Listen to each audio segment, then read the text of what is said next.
विशाल महाराष्ट्रामधून प्रतिनिधी साईनाथ रामपूरकर बोलत आहे. आज आम्ही गोटी गावामध्ये आहे, वारणा इथं. आज त्यांचा हे आहे, ठिकाण आहे, मुक्काम आहे.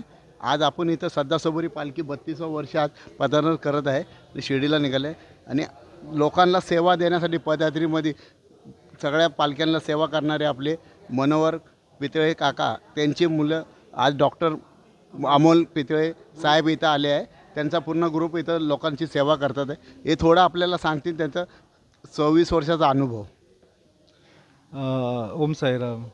माझं नाव डॉक्टर अमोल पितळे आहे आणि आम्ही 26 वर्षापूर्वी म्हणजे 2001 साली शिर्डी पदयात्रा जे चालत जातात त्यांच्यासाठी फिरतं मोफत प्रथमोपचार पथक चालू केलं. आणि जेव्हा मी 2000 साली डॉक्टर झालो तेव्हा माझ्या बाबांनी मला एकच सांगितलं की साईबाबांना गुरुदक्षिणा म्हणून तुम्ही ही सेवा तुम्हाला जोपर्यंत जमेल तोपर्यंत करा. बाकी काही बाबांना नाही केलं तरी चालेल, पण बाबांची सेवा म्हणजे बाबांच्या भक्तांची सेवा हीच बाबांची सेवा. म्हणून तो उद्देश आम्ही डोळ्यासमोर ठेवून 2001 पासून ही सेवा चालू केली. हे आमचं 26वं वर्ष आहे. आज तुमची एवढी मनोभावने तुम्ही सेवा करतात आहे, तर तुमची पूर्ण टीम असते, तर तुमचं सगळं हे खर्च कसं तुम्ही हे करता ते थोडं.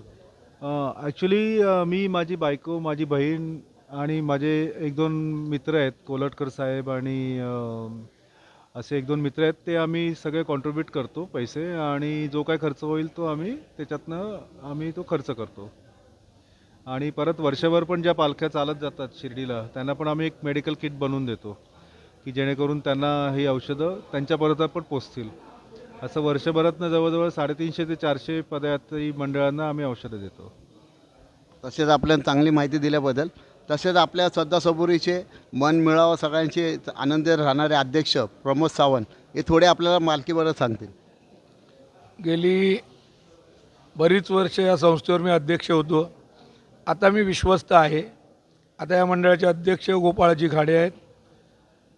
ह्या गुरुस्थान ट्रस्ट गेली 26 वर्ष ही सेवा सर्व साई भक्तांना देत आहेत आणि कुठलाही स्वार्थ न साधता साई भक्तांना आपली सेवा कशी पोचेल हा उद्देश ठेवून त्यांचं पूर्ण कुटुंब, पितळे कुटुंब या सेवेमध्ये रुजू झालेलं आहे. त्यांच्याबरोबर नंतर बरेचशी लोक जोडली गेली आणि ती ही सेवा करत आहेत. आणि श्रद्धा सबुरी सेवा मंडळ हे त्यांच्यासाठी असणारं पहिलं पालखी आहे, ज्या पालखीतनं सुरुवात गुरुस्थान ट्रस्टनी औषधोपचारासाठी सुरू केली. तुम्हाला कसं वाटते पदयात्रेसाठी एवढं सेवा करतात, दिवस रात्र एवढी मेहनत करतात, तर आपण त्यांच्यासाठी काय बोलू शकतो थोडं. माझ्या मंडळाच्या वतीने आम्ही सुरुवातीला ही संस्था ज्यावेळी आमच्याशी संघटित झाली त्यावेळी आम्ही बघितलं की ही छोटी गोष्ट नाही आहे. मग त्यांना आम्ही सांगितलं, मार्गदर्शन केलं. त्यांचं मार्गदर्शक म्हणून मला वाटतं मी पहिला माणूस असेल, पहिलं मनुष्य की ज्यांनी आम्हाला सांगितलं हां की आम्हाला अशी सेवा आत्तापर्यंत कोणीच देत नाही आहे. आणि मेडिकल फॅसिलिटी त्यावेळेला 2001 साली तर खूपच कमी होतं. लाईट नसायचे, लोड शेडिंग असायचे. आम्ही अक्षरशः असं कंदील लावून पण औषधं दिलेली आहेत आणि आम्हाला मार्गदर्शन केलं की बाबा ही सेवा तुम्ही केलीत तर पदयात्री लोकांना खूप फायदा होईल त्याचा. आणि मग आम्ही ठरवलं की बाबा काही करून आम्ही वर्षातनं 8 दिवस या सेवेसाठी ठेवणार.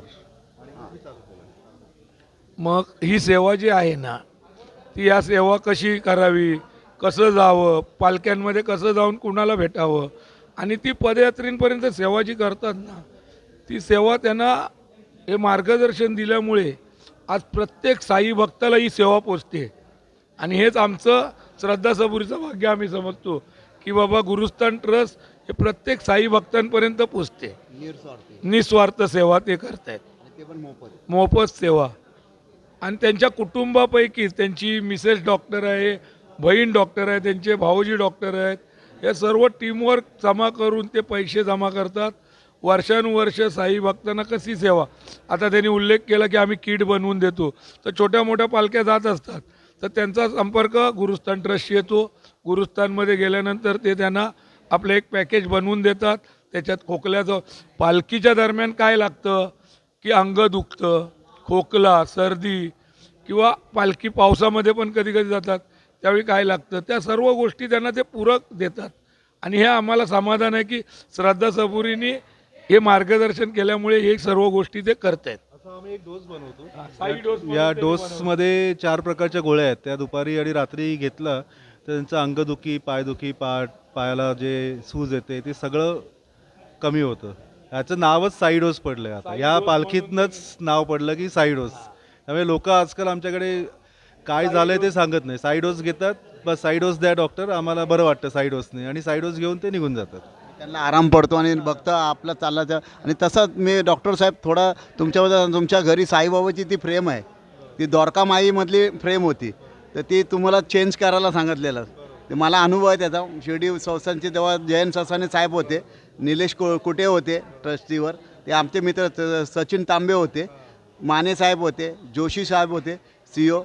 तेव्हा ते तुम्हाला ते फ्रेम तुम्हाला बोललेले, ते फ्रेम एक तुमच्या घरी आली आणि एक दुसरी फ्रेम तिथं लागले. त्याच्याबद्दल थोडं आम्हाला द्वारकामाईबद्दल सांगा. तो फोटो आम्हाला एक द्वारकामाईचा संस्थानकडनं एक छोटी कॉपी मिळालेली. ती आम्ही याच मंडळाचे पहिले अध्यक्ष होते अनिल घाटकर साहेब, विश्वस्त होते ते. त्यांच्या कंपनीमध्ये जाऊन त्यांच्याकडनं ती मोठी करून एनलार्ज करून ती डिजिटल टचअप केलं त्याला, आणि त्याची आम्ही कॅनव्हासवर प्रिंट केली.